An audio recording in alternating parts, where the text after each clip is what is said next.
সরকার মন্দির বানাতে পারে না, আর আমরা হিন্দুরা সরকারি টাকায় মন্দির করি না।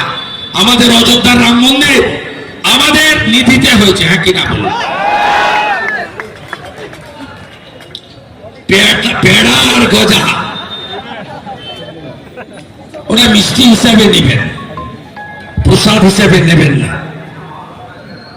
অবাক হয়ে যাবেন, মুর্শিদাবাদ জেলায় যারা সনাতন ধর্মের লোক নয়, আমাদের ধর্ম মানে না, মূর্তি পূজায় বিশ্বাস করে না, কাফের বলে আমাদের, তাদের দোকানে মিষ্টি বানানো হচ্ছে।